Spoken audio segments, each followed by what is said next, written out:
Good morning, everyone. Welcome to the January 14th Active Transportation Program Central Workshop. We are going to go ahead and get started. It looks like it's kind of steadied out with everybody signing on. So I will first off turn it over to Jaden for some workshop logistics. Thank you. Thanks, Anya. All right, good morning and welcome to the 9th Cycle 8 ATP Central Workshop. The CTC exists to make transportation planning, funding, and policy more understandable and accountable. Our workshops can take place in diverse locations around the state so that commissioners and staff can hear directly from our stakeholders around California. The workshop agenda is located on our website at www.catc.ca.gov. Live closed captioning is available on this webinar. Please select the Show Captions tab at the bottom of your screen. There are a number of language options available there to choose from. Any document the CTC creates can be translated into any language you need. Simply email us at ctc@catc.ca.gov and we will have them returned to you as quickly as possible. For all of our workshops, we encourage interaction with our stakeholders. There will be opportunities for questions and comments throughout this workshop. We will stop periodically throughout this workshop to address stakeholder questions. You should see the webinar control panel likely located on the bottom of your screen. There you will find the raise hand and Q&A tabs. We encourage you to use the raise hand feature as soon as we reach the item to give the system time to acknowledge you. Commission staff will let you know when it is your turn to make your comment. Once you have been unmuted, please make sure to state your name and agency you are representing. Alternatively, you may use the Q&A tab to submit your comment or question. Commission staff will read that on your behalf. As a reminder, each registered attendee is provided a unique link or phone number to access the webinar. These should not be shared with other participants, as this can create confusion for staff when making comments. Please do your best to be concise. Please make sure your comments add new information. If you agree with the comments of a previous speaker, simply make that statement. If you face any technical issues, please reach out through the chat or Q&A tab, and I will do my best to assist you. Thank you all for joining today. I just quickly wanted to go over a few of our workshop principles. Please be respectful of other viewpoints. Please propose your ideas in a public setting so we can discuss them together. And please keep a statewide perspective. Remember, the program serves a large variety of applicants. I will now turn it over to Anya to go over today's agenda.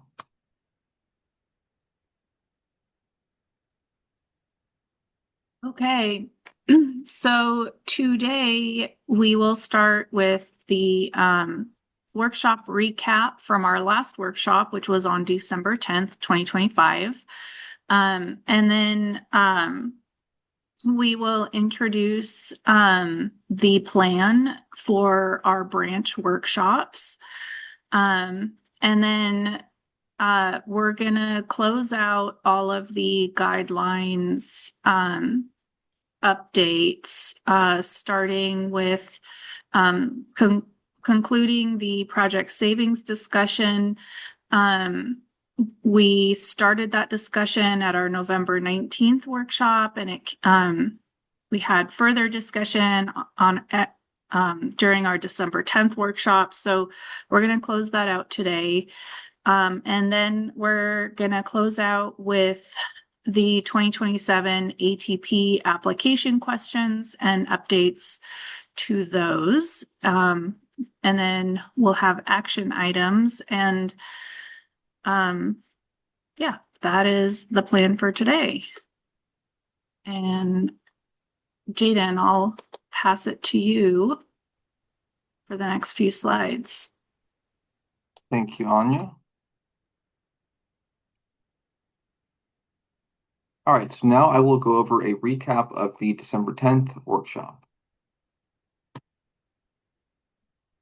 So at the last ATP Central workshop, we discussed a variety of topics, including the 2027 ATP applications, where we discussed the Part B narrative questions for infrastructure and combination applications. We also had a presentation by Dr. Griswold, who is the director of UC Berkeley's Safe Transportation Research and Education Center, where she covered updates to the count methodology guidance. We asked for feedback on the guidance, and the comment period closed on January 9th. We also discussed a new section of the guidelines, which is Part 8, Project Delivery, as well as Appendix C, which we deleted from the guidelines. Furthermore, we discussed various sections where we clarified and simplified language. Lastly, we continued our discussion on the stakeholder suggestion pertaining a mid-cycle fund estimate.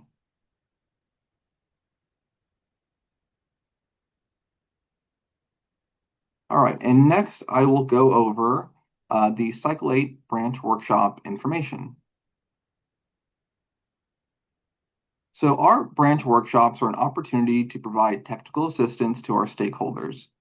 At our branch workshops, we'll provide an overview of the ATP, as well as provide advice for addressing each application question based on the scoring rubrics. I want to emphasize that there will be no decisions regarding changes to the 2027 guidelines, scoring rubrics, or applications at these branch workshops. We will also be providing site visits to agencies directly after workshops to address project-specific questions.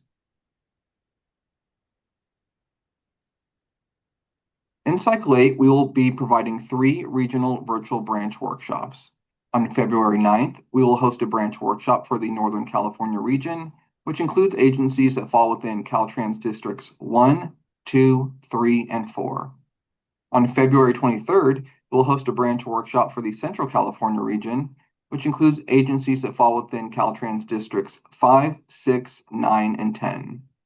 And on February 25th, we will host a branch workshop for the Southern California regions, which includes agencies that fall within Caltrans Districts 7, 8, 11, and 12.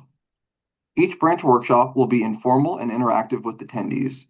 We plan for approximately 2 hours where CTC staff will present ATP basics, walk through each application question with time for a Q&A session. Following the conclusion of the branch workshops, we will begin our virtual site visits, which can be half an hour to an hour, depending on what the agency requests. The branch workshops are open to anyone who is interested in attending. A registration link will be included in this presentation and will also be available on our CTC website. Please register with the proper regional district for your agency. We did ask for branch workshop requests, so agencies who registered for a branch workshop will receive an analysis conducted by CTC ATP staff, which goes over the agency's previous submittals in the ATP. This analysis will be distributed privately to the agency. To schedule a region-specific site visit, please reach out to me via email. You can find my email listed in this presentation, as well as on the CTC's website.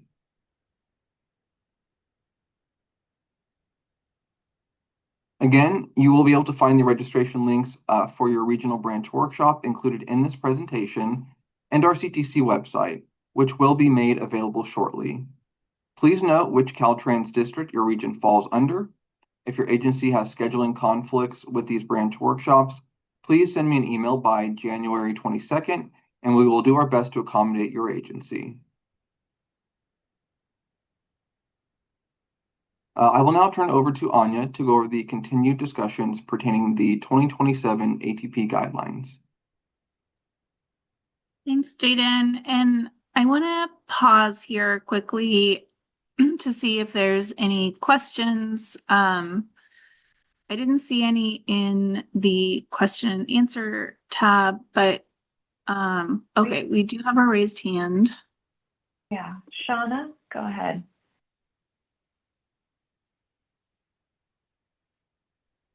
Thank you.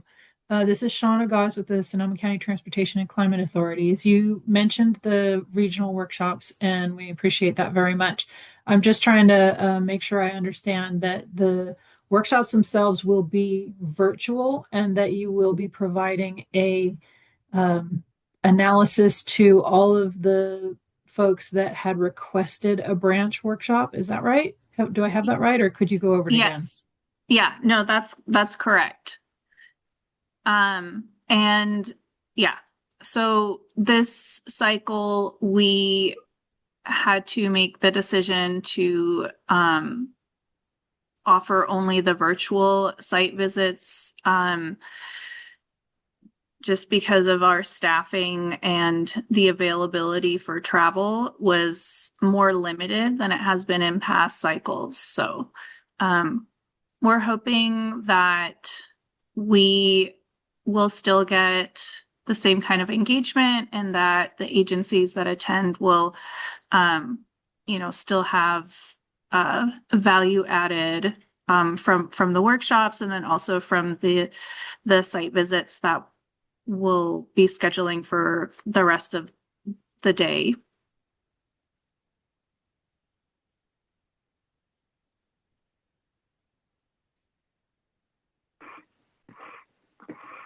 That's great. Thank you so much. Okay, thank you. We had someone enter into the Q&A to go back to the previous slide. So thank you, Jaden, for moving back. I'm not seeing any other hands raised or comments come in.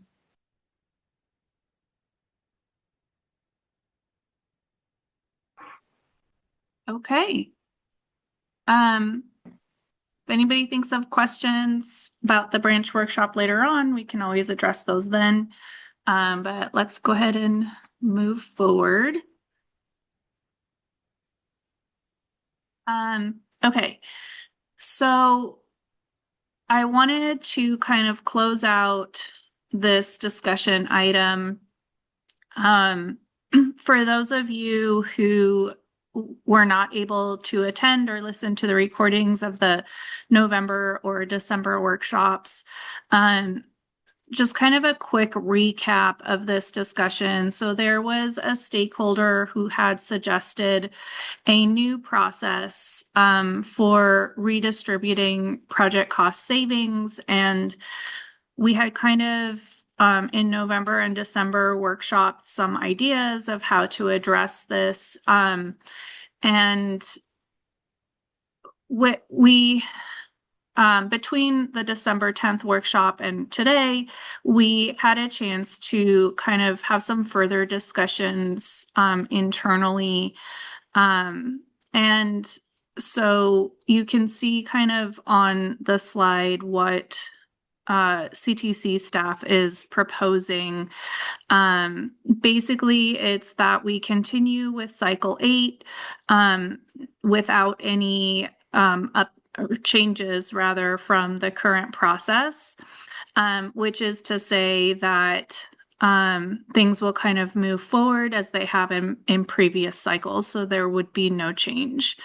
And then in cycle 9, we will, have had more time, obviously, and we'll be able to propose some updates on how recovered funds are redistributed back into the ATP program. And then, we will work with the ATP TAC, the Technical Advisory Committee, as well as with you all, with our stakeholders during the Cycle 9 engagement process. So that is kind of the update. I those of you who were at the December 10th workshop, I think I promised that we would have a conclusion on this today. So here it is. I will pause here and see if there's any questions or comments, any feedback.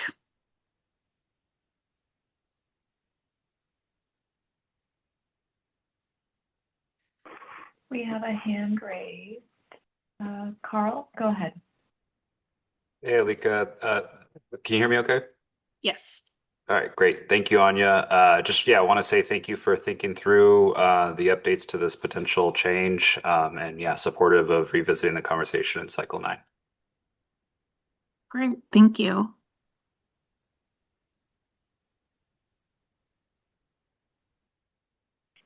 Any other? Go ahead. Sorry. So we got a comment from Claire asking, what is the magnitude of previous cycle cost savings? Yeah, that's a great question, Claire. So in previous cycles, meaning cycles 1 through 7, right? So as you all know, we programmed quite a bit of funds, between cycles 1 through 7. So because we just recently in the last couple of cycles started to actively introduce savings back into the program, the the magnitude was quite a bit. Probably more than, because it was not just from 1 or 2 cycles, but it was from cycles, well, I should say, like, well, 1 through 7. I mean, not that we really saw savings or lapses or canceled projects in cycles 6 and 7, but yeah. So anyway, what we are doing, the current process, is that we are adding the savings to, excuse me, the cycle 8 fund estimate. So it will actually increase the pot that will be distributed between the 50% to statewide, 10% to small urban and rural, and 40% to the MPO components. And this is just a draft, but at this point, it's about $25 million. That, yeah, in terms of cost savings that are going to be redistributed in cycle 8. Does that answer the question, Claire?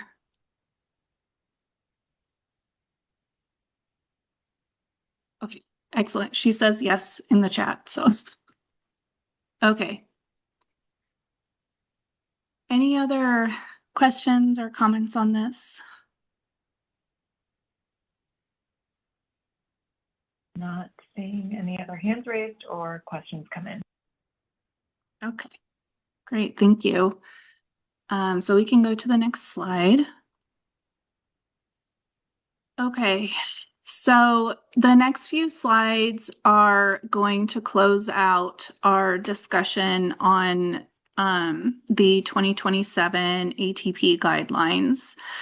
I'll just say generally, so we will be, we as in CTC staff will be presenting the draft 2027 ATP guidelines to our commissioners at the January commission meeting. The January commission meeting is going to be held Thursday, January 29th and Friday, January 30th. And if you're interested in attending, we do have the registration links on the CTC website.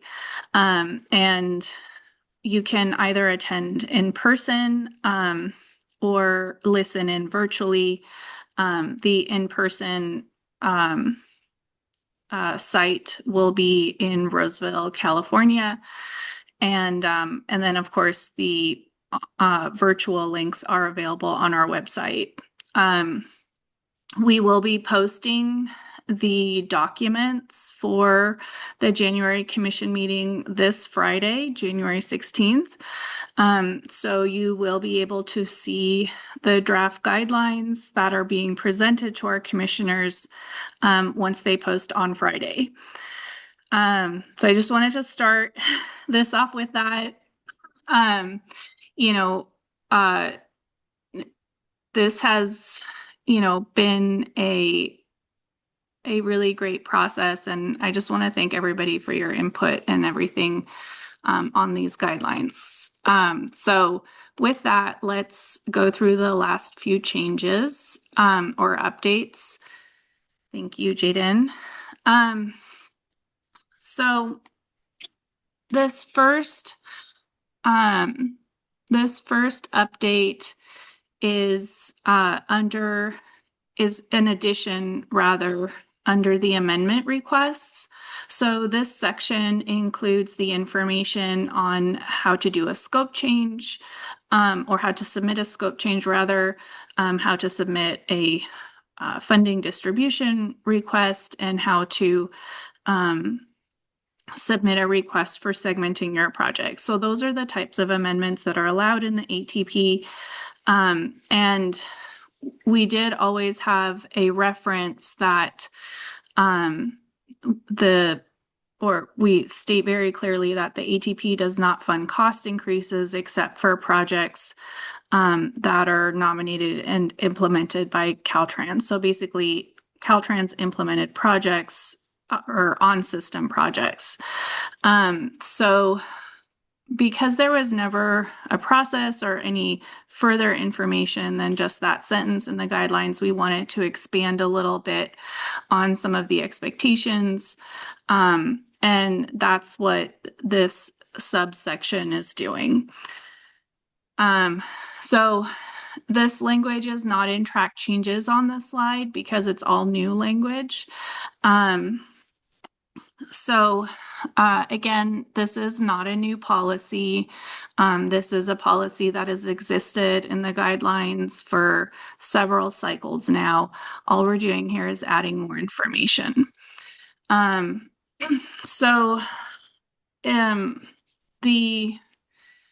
I'll just outline a couple of the items that are included in this write-up. So basically, any approvals of the cost increase requests will be funded either first with available savings or from the subsequent program cycle. That is obviously the only funds that are available to ATP. The funding would be adjusted accordingly from the component in which the project is programmed. The expectations are that if a project is either jointly nominated by Caltrans and a local agency or by a local agency, then the commission expects that the local agency would be responsible for cost increases because that would then fall under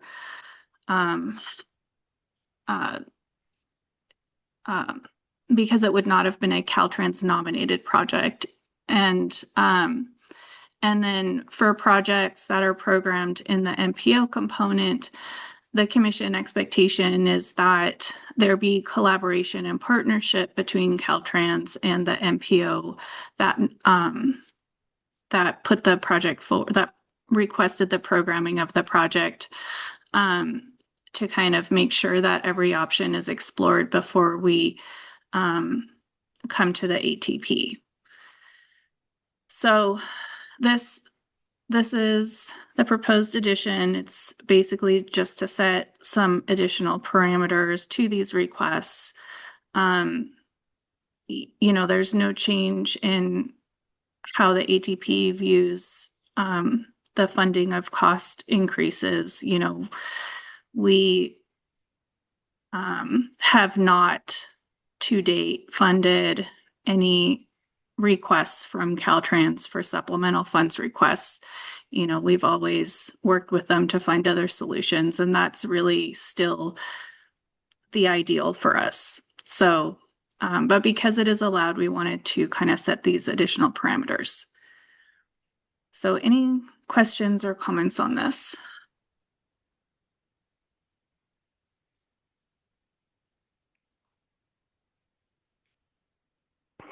We have one hand raised. Emmanuel, go ahead. Hi, good morning. Emmanuel Martinez with Coachella Valley Association of Governments. I have a question related to, not directly related, but somewhat tangential. If we have a project that's funded by another funding source and it includes an active transportation component, but the costs have gone up, can we apply for ATP for that cost difference increase?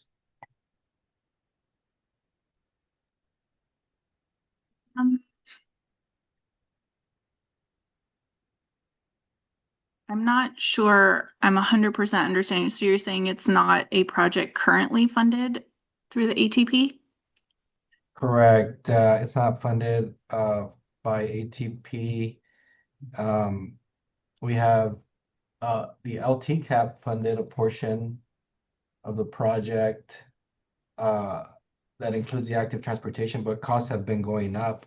Could we possibly apply to the ATP program to fund the ATP component due to cost increases? We're not supplanting.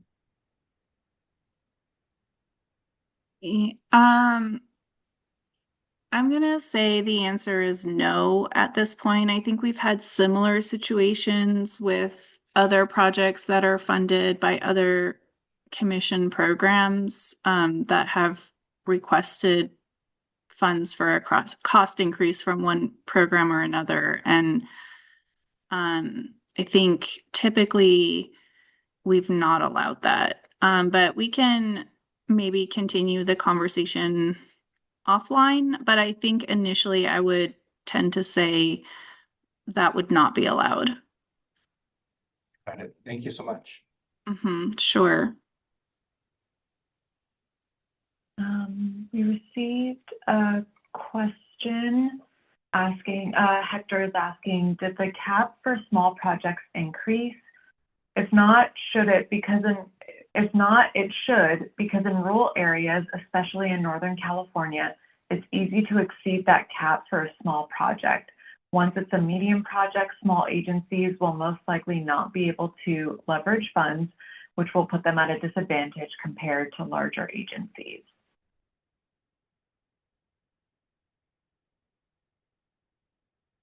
Anya, you're muted. Thank you. Thank you for the comment, Hector. So the cap for the small projects did not increase. And I would say maybe we can table this discussion for changing the cap in for the cycle 9 workshops. And I'm saying that because it's pretty late in the process. And I think that this would be a larger discussion. We would maybe dedicate a workshop and, maybe discussions in a couple workshops to this topic. I know this is something that's come up in past cycles, and I think there's been some lively discussion around this topic. So, yeah, we will make a note to bring this up in our kickoff workshop for cycle 9 as something that was brought up here.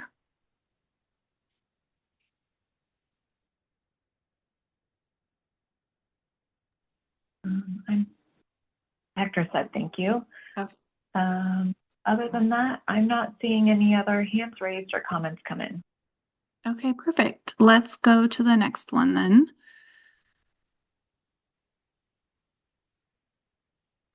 Okay, so the next section that we made some edits to is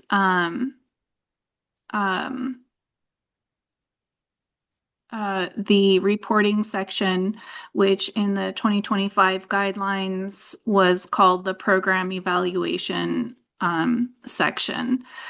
So we kind of changed the title of the section to reporting because it not only discusses reporting surrounding the program evaluation, but also like individual project reporting requirements are covered in this section as well. So we're basically just consolidating all of the sections that have to do with any kind of reporting, whether it be for program evaluation or individual projects, and kind of consolidating it all under this section. This part on the right-hand side of the slide that's titled consequences. These are not new. These were included in the 2025 guidelines as well. They were just kind of moved to the top because they do apply to the failure to report, like on any type of project reporting, whether that be reporting on counts or your quarterly reports. So let's go to the next slide.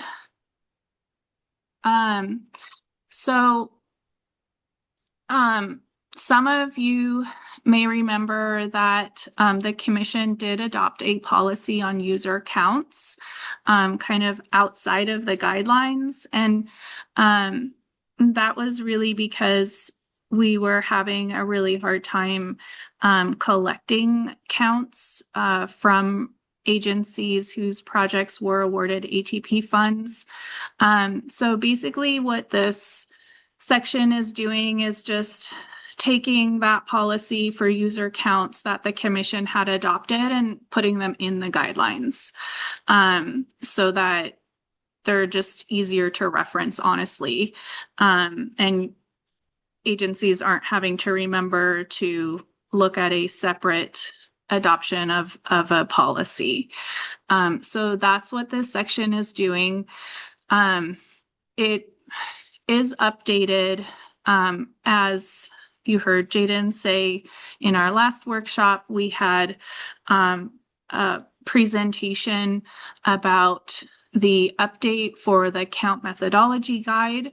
And so the policy on user counts is updated to reflect the requirements that are in this now final count guide.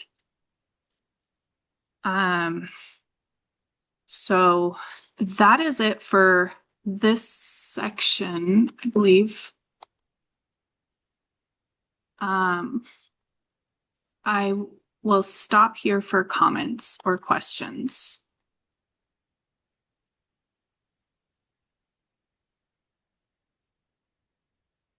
Not seeing any hands raised or, oh, actually, we just got a few. We have a question from Sheila asking, where can we find a copy of the count guide? Yeah, that's a great question. So there is a link in the guidelines. Alika, I'm not remembering right now. Is it on our website, or do agencies need to go to the Caltech? Okay, can you maybe cover this? Sorry. Yeah, no problem. So I can include a link as well in the chat, and I see Allie Doer Westbrook has her hand raised, but it's included on the Commission's ATP website under the Resources tab. And Allie, feel free to chime in. Yeah, of course. Thank you, Alika. Can you all hear me okay? Yes. Yeah. Okay, fantastic. Yeah, so I'll probably just end up repeating a little bit what you said. So after the presentation that was done at the December 10th workshop, Commission staff did post the draft guidelines, and we had those available for review and comment till January 9th. So we were collecting feedback both from folks that participated in the workshops, and then also we've had several conversations with our ATP TAC members as well. So right now, our team at the ATRC is working to review and incorporate those outstanding comments from that we received. So we don't have a final version yet published externally, but you are still able to look at the draft. So the comment deadline did close for that review, however, and we want to get these finalized as soon as possible. So I guess I'll just say if there's any like glaring issues that any of you see, you can send us an email. We've been using an online comment form that I believe is also linked, but we've pretty much concluded our comment period. We had it open for several weeks, and we really need to finalize this because the grant guidelines are going to be adopted, and want to make sure that you all have that information when putting together your applications. Thank you, Allie. Sheila says thank you. We have another comment from Julio asking, can construction completion be made more clear? Is it when the final bit of construction material is put in the ground? Is it when the contract is completed, or when a notice of completion is filed, or when the project is made open to the public? Yeah, thank you, Julio. That's a really great point. Depending on how you're looking at it, it can mean different things. So I will go ahead and make that update to that sentence to make it more clear. And Allie, did you have a clarification on what was meant by that? Oh, okay. I did not. Sorry, forgot to lower my hand. Okay, no worries, no worries. Yeah, thank you for that. I'll go ahead and make that update to make it more clear. It's a good point. And then we got another question. Julio says, much appreciated. We have another question from Susan asking, will the workshop slides also be available on the website with the recording? And the answer to that is yes.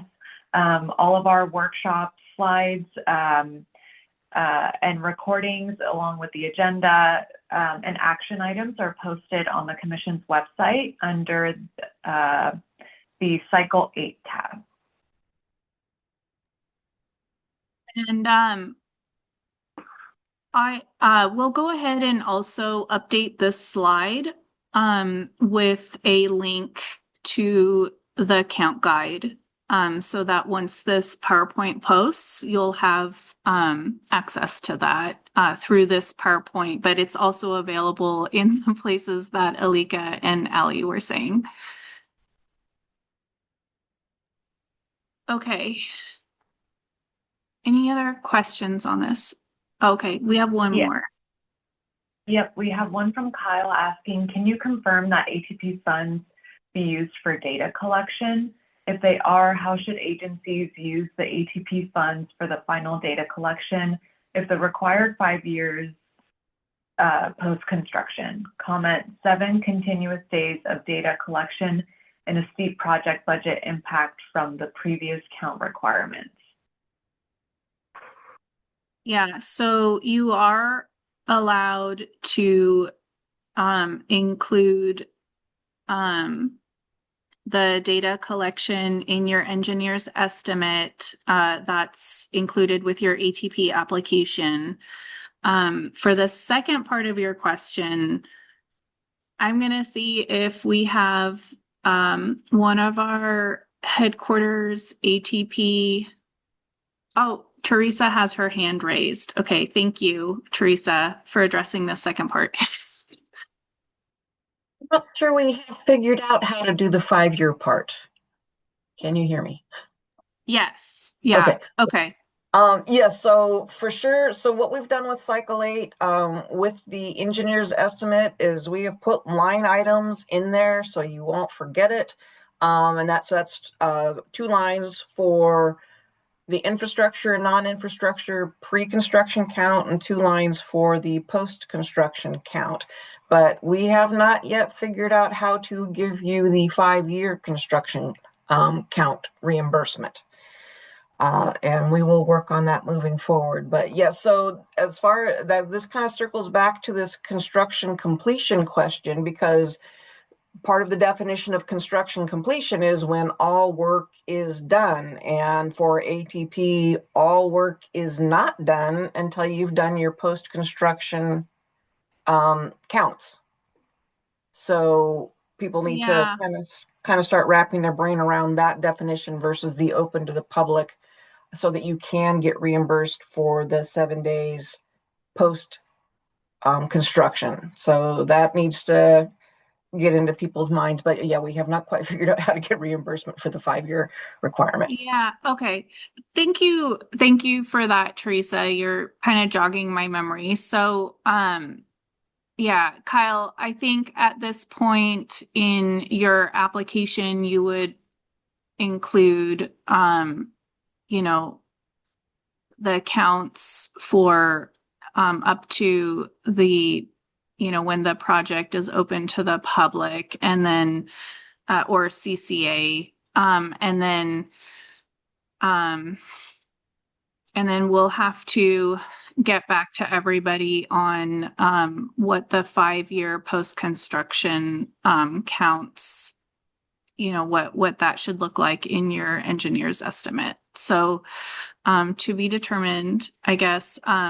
We'll have to get back to everyone on that. And Claire, oh, we have a couple of raised hands. Yeah, Claire, go ahead. Yeah, I'd just like to put in a vote to either have the completion be when the notice of completion is filed with your jurisdiction or when the final report is put in CalSmart. I think those would be good dates that are definitive and lack ambiguity.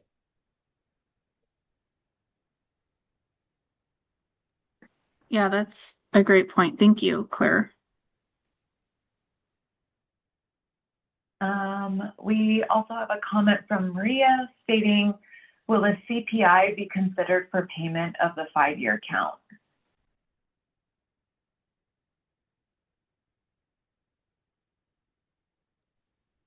Can you maybe expand on what CPI stands for? I don't know if I'm familiar with that. Maria, maybe I can unmute you. I know you initially had your hand raised. Give me 1 second. Okay, there you go. Can you guys hear me? Yes. Yeah. So by that means that, there's cost increases as the years go by. So a cost estimate to do a 5-year count, obviously we can give you a cost now, but that will be based on today's dollars. So it's not necessarily going to be in 5 years from now dollars. So would that be taken into consideration when you guys figured out a way to get reimbursed for the 5-year count? Yeah, so that's a great point for us to consider as we're looking at this. Yeah, okay, we'll make a note to make sure we touch on that. Thank you. Thank you. Mm-hmm.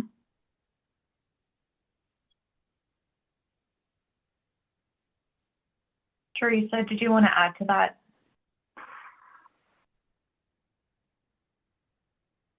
You're unmuted. You just have to unmute yourself.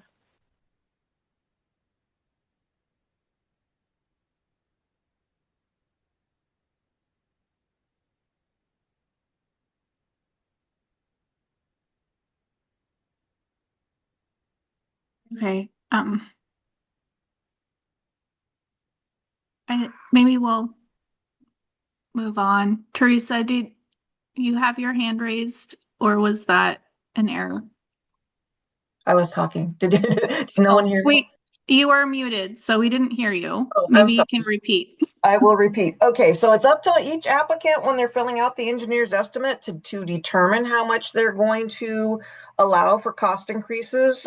So you do want to figure out, if you're asking for con the day after projects are selected, then, you're talking about now dollars. But if you are asking, if you're going to be going through all of the phases, and so it's going to be 4 or 5 years, you need to calculate that in.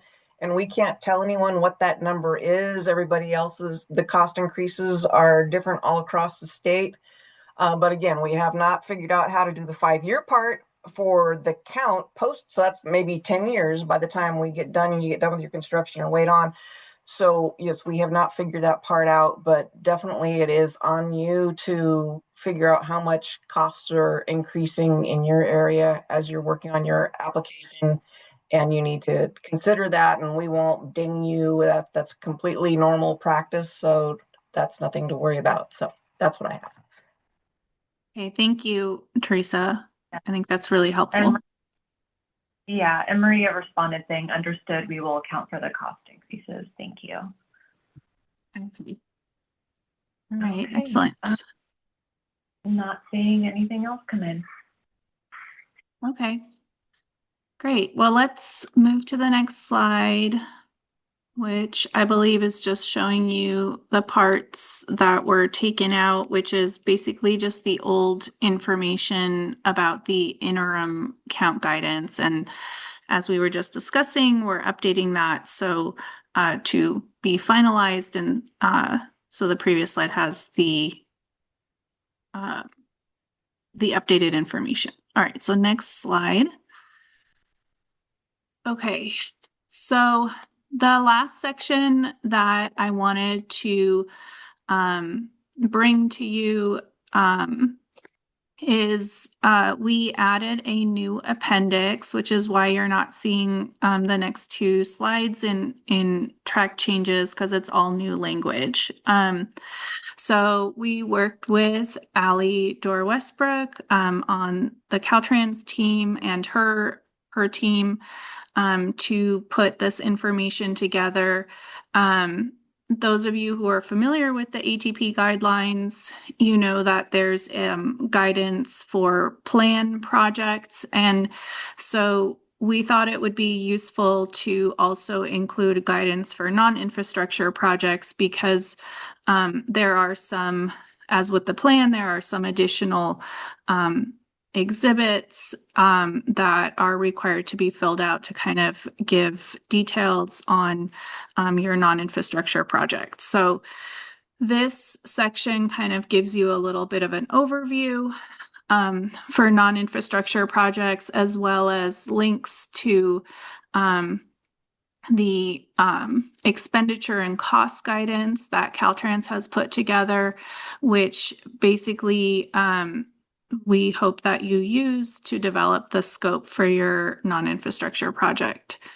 And then, so again, there's nothing new here in terms of policies or process. It's really just memorializing the current expectations. And those of you who have applied for non-infrastructure projects before are familiar with this. But this is really to help those who maybe have never applied or who are new to the program. So next slide. So this kind of continues with a brief overview of what you can expect to find in the non-infrastructure guidance document. And so that you know what you can reference. And then there's a section here on that gives you links to the documents for requesting a scope change for your non-infrastructure project. And that's it. So any questions on this? Oh, Allie, go ahead.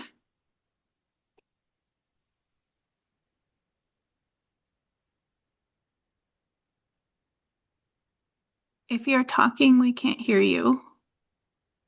I was talking. Can you hear me now? Yes, I can hear Okay. you. Thanks. I forgot I muted myself. We had some background noise in the office. But anyways, I just wanted to, thank you for pointing this out. As Anya mentioned, we do have existing guidance that can and should be used when putting together your scope of work for your non-infrastructure project. Our team is making some minor improvements to this guide. We noticed some of the costs associated with a few items like purchasing of helmets and bikes and stuff was a bit low. So we do plan to make some increases there. And so just wanted to bring that to light to folks that overall the guidance will look very similar to what you saw in cycle 6 and cycle 7, but we do intend to make some increases. So just make sure that you're when you're putting together your project that you're using the most recent version. We'll definitely advertise via the ATRC newsletter and also post on the Caltrans and CTC ATP pages when our updates are complete. But just wanted to make folks aware of that. because yeah, we know costs have changed over the past few years, and we want to make sure you can still deliver the work that you want to do. Thank you, Allie. Mm-hmm. Any questions or comments on this? Not seeing any other hands raised or questions come in. Okay, great. Well, believe it or not, that concludes all of the updates that are being proposed for the 2027 Active Transportation Program guidelines. So now you know all of them. As I said, on this Friday, January 16th, we will be posting the materials for the January commission meeting, and it will include the presentation item along with the draft guidelines attached. So you'll be able to view everything together there on Friday. And yeah, we hope you're able to take a look at it. If you have further concerns or questions on any of it, I welcome you to get in touch with us and let us know. And with that, I'm going to hand it over to Alika to walk you through the application. Thanks, Anya. So I wanted to finish up our discussion on the ATP applications. So Jaden, if you could please go to the next slide. Okay, great, thank you. So with the overall goals of the application for cycle 8, we wanted to ensure that the application aligns with all of the changes that we've made to the guidelines. And so as we previously discussed at the December 10th workshop, we are adding a new unscored question to Part A4, and this is where applicants are asked to outline their proposed improvements. And this new question is added to capture the new legislation on the Class 3 bike routes and sharrows. And we'll be continuing to remove outdated or unnecessary information as well from the guidelines, from the application. So one example of that is removing the 2 federal tools that are no longer available as part of the disadvantaged community question. And so you'll also see we're really focusing on aligning the application with the scoring rubrics. So we want to ensure that the information that's provided in those rubrics is also mirrored in the application. We did a lot of this going into cycle 7, and so this is just continuing that effort. You'll also see clarified language. At the December 10th workshop, we kind of talked through some of those examples and what that will look like going into cycle 8. And so again, you'll continue to see that in today's presentation. I wanted to provide just a bit of background. So through the site visits and the application debriefs that we've held over the cycles, we've made note of areas where there have been a good amount of applicants that are missing parts of questions or prompts, or they're not completely addressing the question as intended. And so for this reason, we're providing more context, or we're reformatting the questions just to make them a bit more clear. And most of the additions to the questions, as I mentioned previously, are pulled directly from the scoring rubrics. So as part of today's discussion, we'll be talking about Part A of the application, which is the general project details. This is where you're outlining, your project title, the schedule, the funding, all of that type of information. And so we'll be focusing on Part A for all of the applications, as well as wrapping up the discussion on the non-infrastructure only application and the plan application. So you'll see as I go through the slides on the narrative questions, which is Part B, that we're continuing to add more inclusive language so that all active transportation users, such as wheelchair users or people with visual impairments, will be captured in the narrative responses. We just want to ensure that our applicants are thinking about all users. Just for some background on that, this was feedback that we received directly from our Interagency Equity Advisory Committee. So a lot of that was reflected in the infrastructure applications that we went over at the December 10th workshop.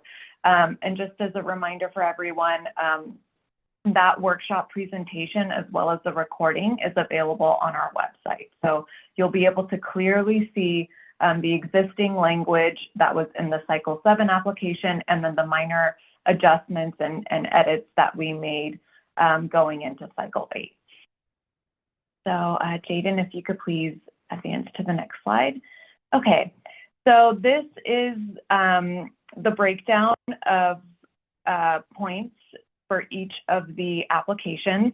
I just wanted to start off with this to ensure to all of our applicants and stakeholders that nothing is changing. The score distribution is remaining exactly the same. And yeah, we can go to the next slide, please. Okay, so Part A, general application questions. Next slide, please. Okay, so again, this is in all of the infrastructure and combination application types. So that includes the large, medium, and small. This question that has been added will not be scored. This is only informative for commission staff to ensure that we are following new legislation. So under the bicycle improvement section, if you are adding bicycle improvements to your project, you'll select that checkbox.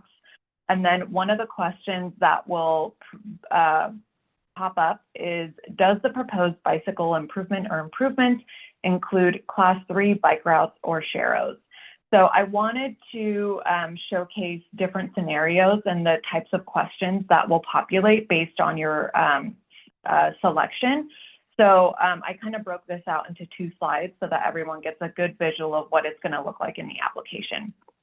So if you select yes to that first question, the next question that will pop up asks, what is the posted speed limit on the highway the Class 3 bikeway or sharrow is proposed?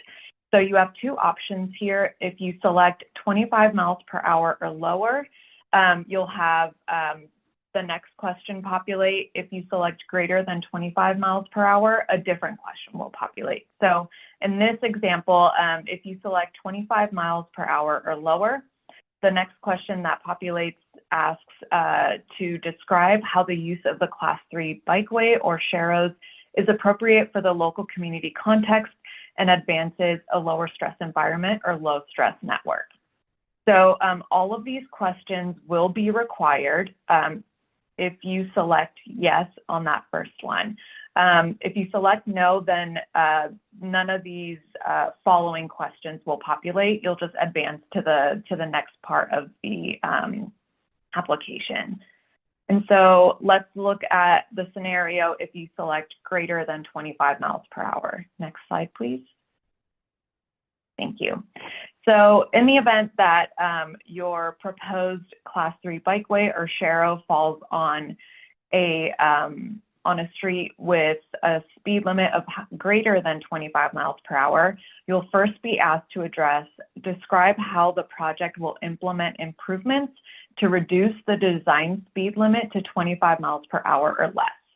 And then once you respond to that question, you'll then be asked to respond to the same exact question as the previous slide.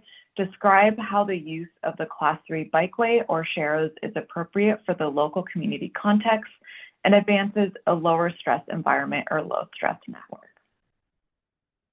So all of this language was not verbatim, but essentially pulled directly from statute.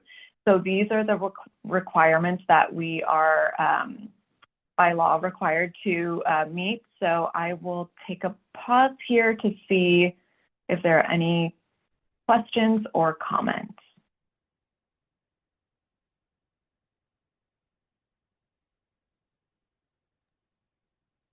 Hey, Alika, not seeing any hand raised or questions in the chat. Okay, Thank you, Jaden. Great.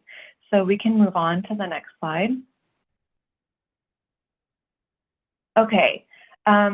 So one of the pieces of feedback that we got from our applicants as well as our volunteer evaluators is that the application was very lengthy, specifically in submittable because you don't have the capability to collapse sections. It's all scroll. And unfortunately, with the way that the platform is laid out to meet accessibility requirements, we don't have the capacity to shorten the application in regards to like collapsing sections. And I know that that was consistent feedback we received from a lot of folks.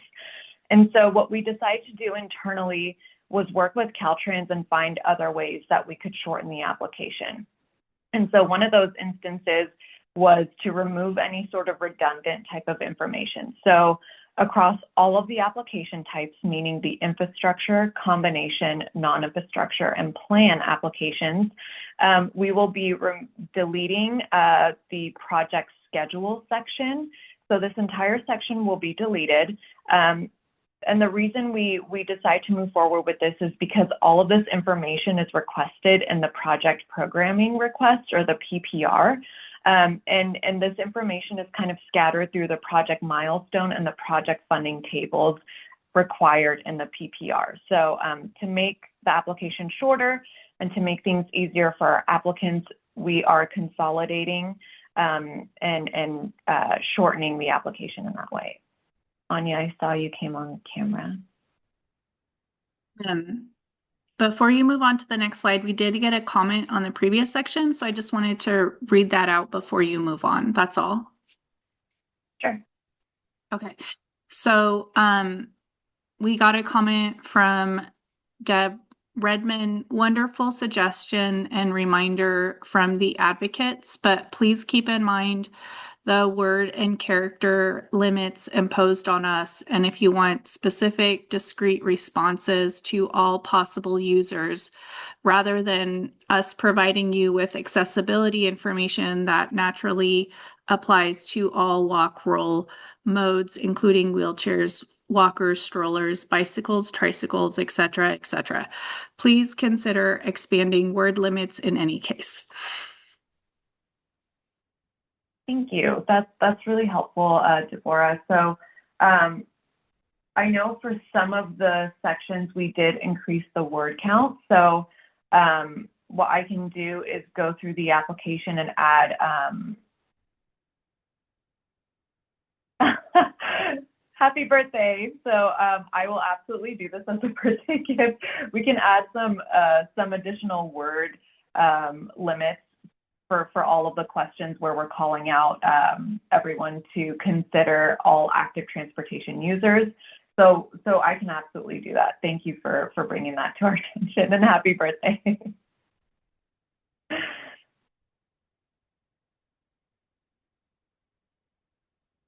Okay, I'm just making note of that. We did get one more comment. Sure. So Shauna writes, the milestone section does provide a concise section where the applicant can demonstrate their understanding of the process.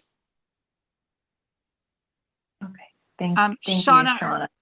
Yeah, do you mean the milestone section in the PPR? I assume.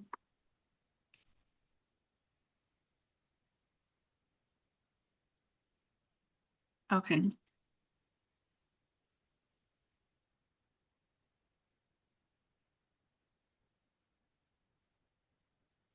I didn't see a oh, she's referencing the section proposed for elimination on this slide that we're on currently. Okay, so it might be easier to have you come off mute. I just want to make sure I'm understanding your comment. Give me one sec. Okay. Thank So are you. you talking about the application itself or within the PPR? So if it's in the PPR, if that's the section that's being eliminated, and I may have misunderstood. I remember in previous applications that there was a section that looked very much like this in the application itself. If that remains, then that's great. If you're only proposing eliminating this portion from the PPR, but as a person who has been an evaluator, I think that uh, being able to demonstrate that they understand the delivery process and how long that some of the phases can take is an important part of the application. And I think it's easier for the evaluators to see that demonstration in the concise table. But if you're saying that it's in another location, then I withdraw my comment. Thank you. That's helpful. So we're not proposing to remove anything from the PPR itself. We're just proposing to remove within the application. It basically was prompting applicants to call out the start and end of each phase and to account for how many months each phase was going to take. And so working with Caltrans, we determined that that information is essentially reflected exactly the same in the PPR. And as part of the evaluation training, we make it really clear, as I'm sure you remember, to the evaluators that they are to look at the PPR. And it's going to be included under the next section of Part A. So I hope that addresses your question or your comment. I think it does. You're saying that it's going to continue to live in an application. It just is not going to live in two places. Yeah, that's fine. I think that's great. Thank you for the clarification. Thank you. Yeah. Yeah. So I want to just add to that, what Alika is proposing is not going to be taking away information. It's really where it was duplicated, where applicants had to produce the same information more than once. Some of you who've been with the program a long time will remember that we've always had the PDF application. And so last cycle, cycle 7 was the first cycle we used Submittable, and we really kind of didn't have a whole lot of time to work through a lot of these items that Alika is able to address now, because we were just trying to put everything over into Submittable. And a lot of the information that was duplicative in the PDF was because if you filled it out in one place, it automatically populated it in another place. And that's not how Submittable is set up. And so we're just trying to adapt the application now to this new platform. And that's part of what some of these changes are. And that's probably more information than a lot of you need, but I just wanted to provide that context. Okay. No, that's thank you for mentioning that. So we have a few more questions. So the first one is from Nicole. Will the question that won't be scored also count against the total word count? And I think, yeah, you know which one. Yeah, I can take that. So, Nicole, that's a good question. No, this won't count towards like the total word count or anything like that. This will be totally separate from the section of the application that evaluators are looking and scoring on. So we made sure to make that very clear. It's separated. And the way the ATP application is structured, there's not like a total word count within the application that you are required to stay under. With every question and every short answer or long answer field, there's a specific amount of word count that is limited to each of those subsections. So this will be totally different, and it will have its own assigned word count. Okay. The next question is from Meg. apologies if this was covered in previous webinars and my question is not focused on our current discussion, but can you speak to the total funding available for round 8 and what a realistic cap on funding requests will be? If this is not appropriate for this meeting, happy to send an email. Yeah, we can touch on this quickly. So the ATP does not have a funding or a request cap. So that's just going to be up to the applicant to request, whatever they need to request for their project. And then I will get the amount available for cycle 8 in a minute. So along with our draft guidelines that will be presented at the January Commission meeting, we will also have the draft ATP fund estimate. So the fund estimate, of course, says will determine the final amount available for the ATP. However, at this point, what we're expecting is about $576 million for cycle 8. And that is, of course, for 4 years of programming. Okay. And then Summer Lopez says, I appreciate this, Alika. I think it also ensures that evaluators are reviewing the PPRs and cuts back work on the application. Rachel Ohm says, appreciate the thoughtful effort to reduce redundancies in the application, as our region has heard feedback regarding the challenge of how lengthy the application is. And then we do have a raised hand. Oh, we did have a question about a break. And we were not planning on a break. So I hope everyone just takes a break as needed. We did have a raised hand from Shelley.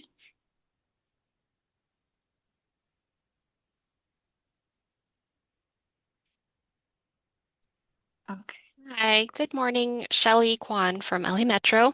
I have a comment on the project schedule section. I also appreciate the effort to reduce redundancies, and I think this helps avoid situations where information might be inconsistent between two sections.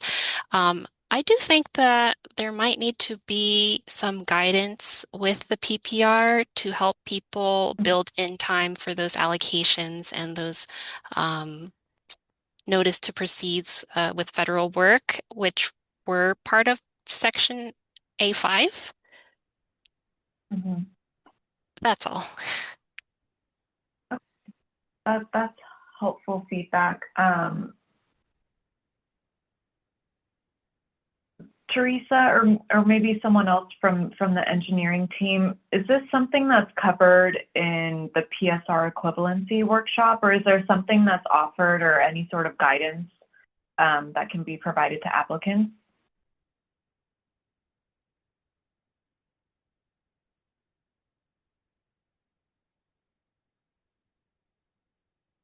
You may have lost Teresa. Oh, there's Cirillo. Cirillo, go ahead.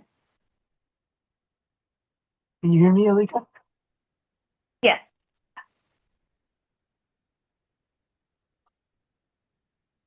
Oh, we lost you there, Cirillo. Heard you for a second.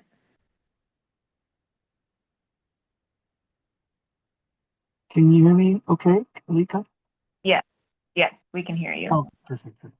Yeah, so we covered a little bit of it in the PSR equivalency, but I can definitely talk with the PMs and see if there's something that we can add as far as instructions, because it does bring up a good point, because with federal, maybe some additional timeline that they need to look out for between phases, right?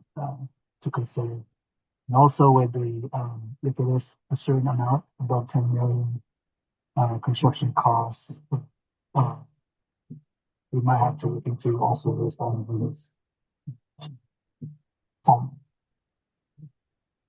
Okay, it got a little muffled there, but it sounds like we did talk about it a bit during the PSR equivalency workshop, but we can also follow up with more support for our applicants. So Shelley, you raise a really good point. Thank you for bringing this up.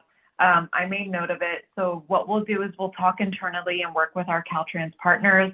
And then maybe what we can do is at our last workshop, when we're talking about the scoring rubrics, we can circle back and just let everyone know of the support or any sort of resources that will help with that section of the PPR.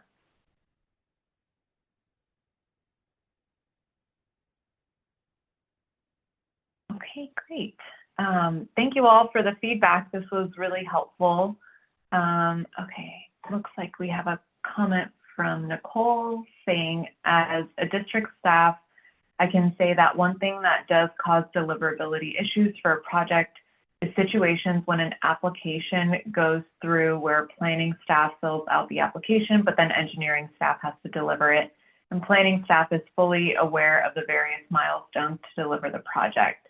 One potential solution would be to include some information in the instructions rather than the form, or have a section where they have to check off that it was considered or something like that.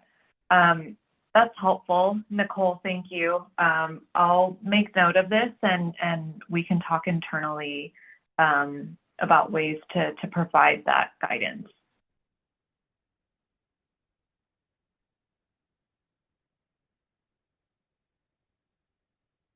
Okay.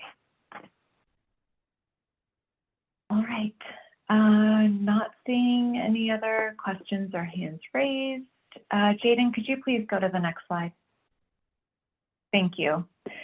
Okay, so continuing the effort of reducing redundancies and shortening the length of the application, from Part A6, which is the project funding, again, applicable to all of the application types, we'll be removing the funding table. Again, this information is already requested as part of the PPR. And so under this section, the only fields that will be remaining are the total project cost, your ATP request, the ATP funding request type. So if you believe that your project should receive state-only funds, this is where you would identify that and provide an explanation as to why. And then you would attach your PPR. So this section is significantly shorter and, again, reducing redundancies. So I'll take a pause here to see if there's any feedback from stakeholders on this.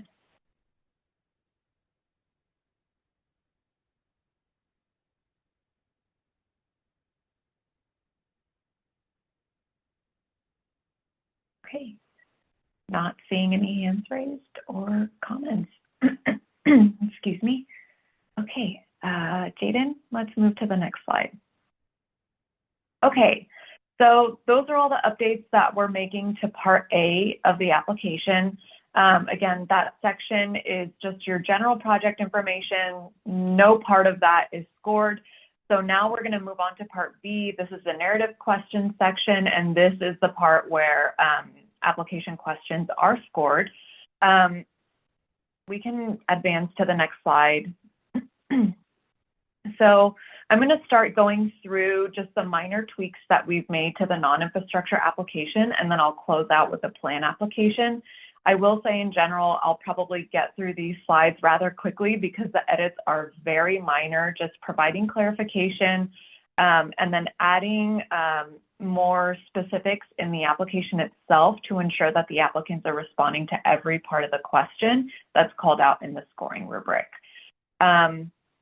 So for the non-infrastructure application, under question 2, which is the potential to increase walking and biking, under Part B, the question currently asks, describe the program, the population it will serve, and how the program will use non-infrastructure components, an example, encouragement and education, to address each of the needs identified above with the goal of increasing walking and or biking to community identified destinations within the program area. So the only thing that we're proposing, you'll see included in track changes here, is we are just adding to this question. So it'll read as, describe the program, the population it will serve, and how the program will use non-infrastructure components to address each of the needs identified above, with the goal of increasing walking and biking and inducing mode shift to community identified destinations within the program area. Specific destinations must be identified. So, and as Deborah had requested, as a birthday gift, we will be, I'll make sure to increase the word count. So maybe we can take a pause here. My initial thought is to increase it maybe by 50 to 100 words. Are there any suggestions that differ from that? Is there a preference from the group? And then I'll make sure to make those adjustments in the infrastructure combination applications as well. Seeing any raised hands or comments on your question specifically right now, we'll wait to have people chime in on that. So there were a couple comments that came in while you were talking. So Jeannie LePage says, so appreciate all of the simplification of part A. Thank you for the great work. And then Claire says, could you post the draft application to CTC or Caltrans website with these edits shown so we could see how all these changes look together? Yeah, sure. Would the group like those in track changes? Would that make things easier? It sounds like that's perhaps the request, and maybe we can post it with the workshop materials, Alika. We can post a track changes version. Oh, Claire says that would be great. Yeah. Okay. Okay, perfect. Yeah, I already have those written out. I know Beverly last cycle made Word document versions of all of the applications. So what I'll do is I'll make sure to update those across all application types, and we can have those posted on the website. Okay, great. So we got a couple of responses to your word count question. 100 additional words, and then a comment from Candace saying 50 words isn't much. So that sounds to me like 100 words is perhaps the supported. We did get another comment from another attendee. Would the word count increase be applied to all narrative questions? That's a good question. So, Angel, what we'll do is for all of the questions where we're adding more context specific to all active transportation users, I can go through and add I can add 100 words in addition to what is already set as the limit across all of the applications. So it won't just be for the non-infrastructure that we're talking about. It'll be for the infrastructure combination applications, the non-infrastructure only in the plan. Yeah, no problem. Okay, great. So we'll update that to 100 words. And then, let me make note that we'll post track changes of the app. Perfect. Thank you, everyone. Okay, next slide, please. Thank you, Jaden. Okay, so I kind of touched on this a little bit, but I want to, in case someone missed our last workshop, within the application, there's a question footnote section, which is like grayed out text, but it just provides more details on the requirements of what needs to be responded as part of the question. And I included an image here on the right, so you all can see kind of what that looks like when I'm referencing the question footnotes.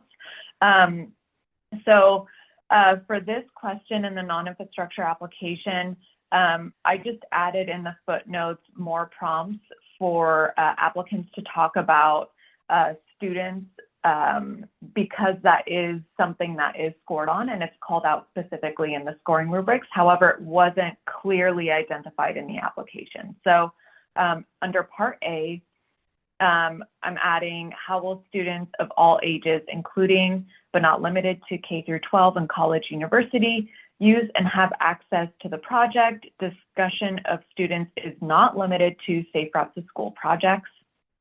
And you'll see an example of that in the image on the right. And then Part B, I'll be adding, will the project increase the proportion of student trips accomplished by active transportation? Again, discussion of students is not limited to Safe Routes to School projects. So this is something, as I mentioned when I first started talking through the application, we noticed a lot of applicants are kind of missing these easy points. It's 2 points under Section A and 1 point under Part B. So it's 3 potential points. So if you're not talking about students or you think that the discussion of students is only limited to Safe Routes to School projects, you could be missing those 3 points that could really make a difference. So we're calling this out in the question footnotes to ensure that everyone gets those points. Okay, any questions or comments on question 2?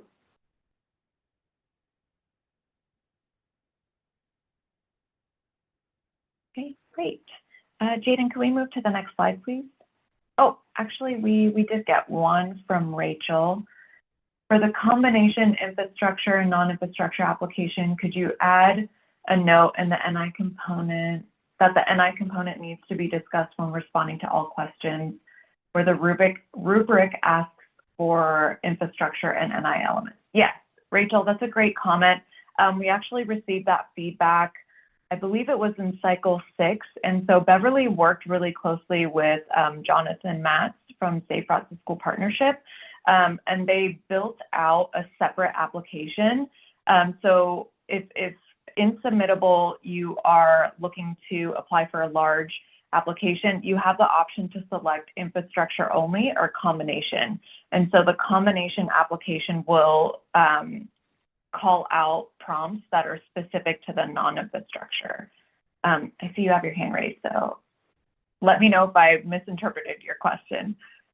I would say partially, and I was just trying to type really quickly as you were moving along, so I kind of missed a little bit of what I was trying to get to. But I know we're talking about the application portion, and I was definitely appreciating was involved with that conversation about having the specific combination application. But since now the kind of update for Submittable is to include the little like prompts, I just wanted to note like I think the application does mention it, but anywhere where we could just put that line of like also include the non-infrastructure portion, I think that would be helpful.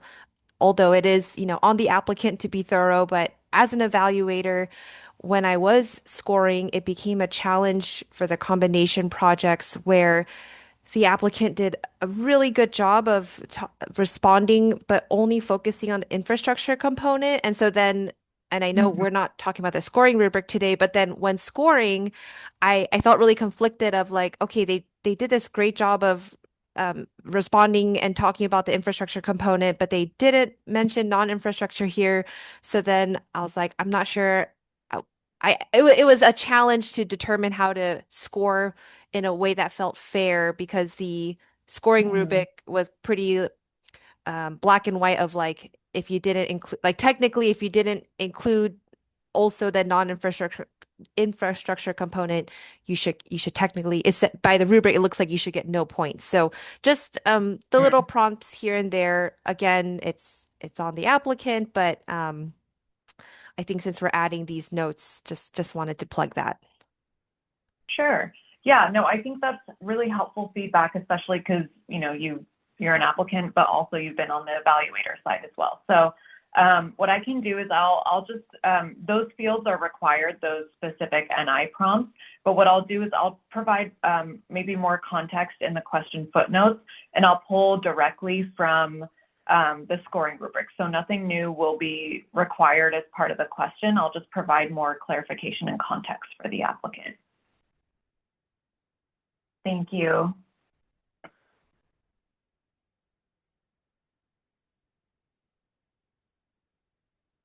Okay, Jaden, sorry, we can move forward. Okay, so in the non-infrastructure application, we're going to talk about question 3, which is the safety question.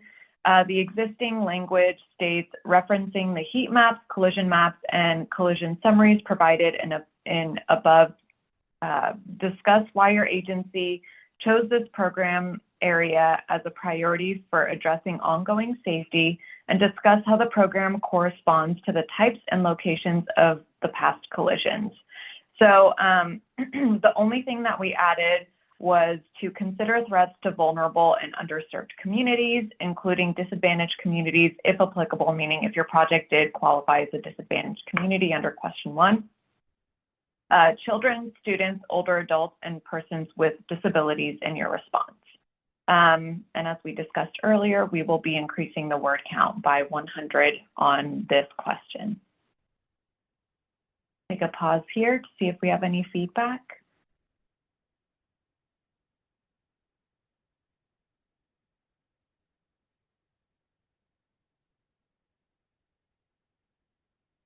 Okay. Not seeing anything come in. We can advance to the next slide. Okay, and then to this question footnote, I wanted to provide more context on the influence area guidance. This is pulled verbatim from the scoring rubric, and this was added to the infrastructure and combination applications as well. So just providing more guidance, a project's expected safety influence area, which is where a project has the potential to mitigate, must be reasonable. The project's influence area, as defined by the applicant and shown in the output documents, must be consistent with the project maps and plans attached to the application. So just providing that clarification. Through the application debriefs, we noticed that a lot of applicants were worried about expanding their influence area, even though it absolutely made sense for them to do so to capture an example of, you know, collisions that were on an alternate route. So they would be providing users a safer alternative with their proposed project. So in cases like that, we wanted to just discuss the influence area guide and provide clarification on that within the application itself. Any questions or comments?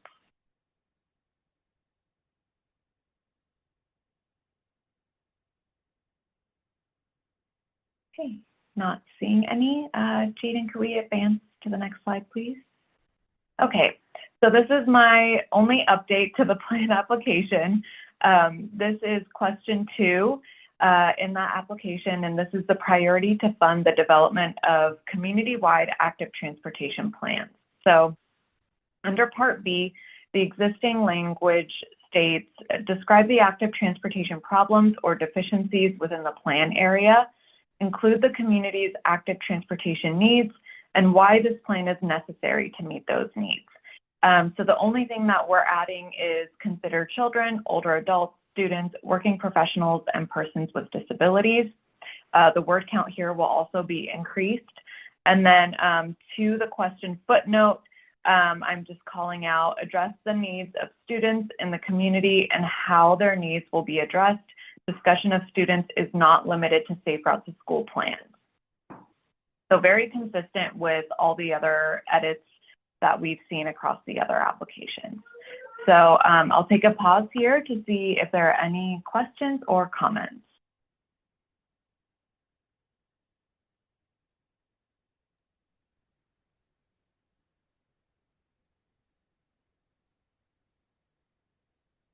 I'm not seeing any questions coming in. Maybe we'll give it another minute in case someone's typing.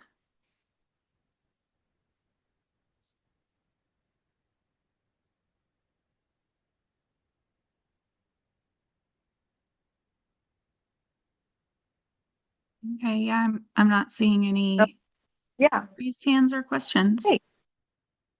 All right. Well, thank you all for your feedback. This was extremely helpful. We'll take everything that you guys provided up and make those edits going into the Cycle 8 applications. If there is anything that comes to mind from now until our next workshop in February, you can email me and I'm happy to discuss it further, and we'll just make sure to bring it back to the entire stakeholder group before we make any decisions. So thank you all for your input.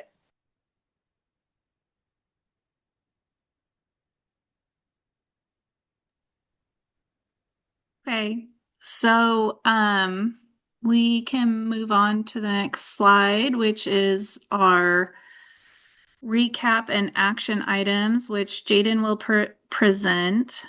So I'll turn it over to you.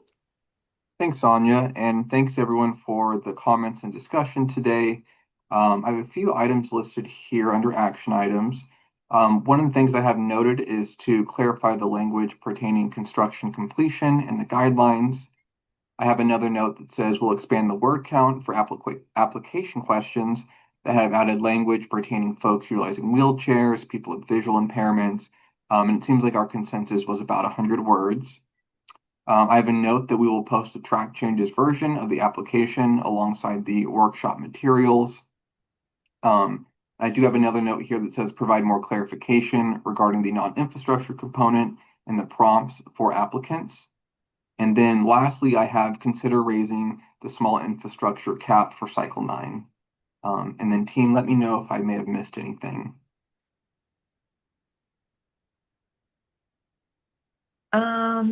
Let's see. So we were gonna add a link to the count guide to this PowerPoint before we post it.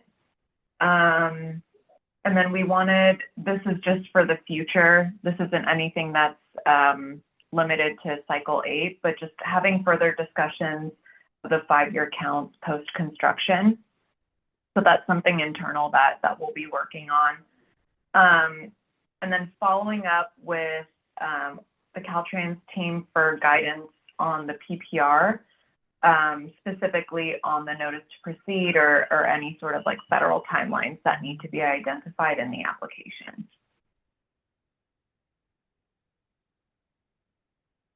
Julika, any additional notes on your end, Anya? Alika covered it. Okay, great. Okay, I will move on to the next slide. So next steps, our last ATP Cycle 8 Central Workshop will be held virtually on February 5th, 2026 from 1 p.m. to 4 p.m., where we'll primarily be covering the ATP scoring rubrics. The registration link will be included in this presentation, and it's already posted online to our CTC website. So you can go ahead now and sign up for that, get that on your calendar. And again, that is our final Central Workshop. Appreciate you all for attending today. Our contact information is on this slide here, and I'll turn it back over to Anya if you have any closing remarks or additional comments at this time. Thank you, Jaden. Yeah, so I just want to echo the thanks to everyone. This is our last workshop in terms of any input for substantive changes on the guidelines and application. As Jaden mentioned, the February workshop will be our last workshop, and we will only be talking about the scoring rubrics and updates that we're making, which will either just be clarifying or adding items to coincide with any updates to the application that has been presented in the workshop so far. So thank you all for your time and for attending our workshop series. And we hope to see some of you at our branch workshops. And, keep scheduling those site visits with us. We're still accepting requests for site visits. So we hope you take advantage of that. We're happy to make the time to meet with you, and it's really really fun for us to kind of get a preview of your projects. So yeah, so that's it. With that, we will close out this workshop. We'll stay on a couple minutes, like 5-10 minutes. If anybody has questions they want to ask, if we were in person, maybe you'd come up to us afterwards to ask some questions. So we'll just stick around for that. But with that, we will end our workshop. Thank you.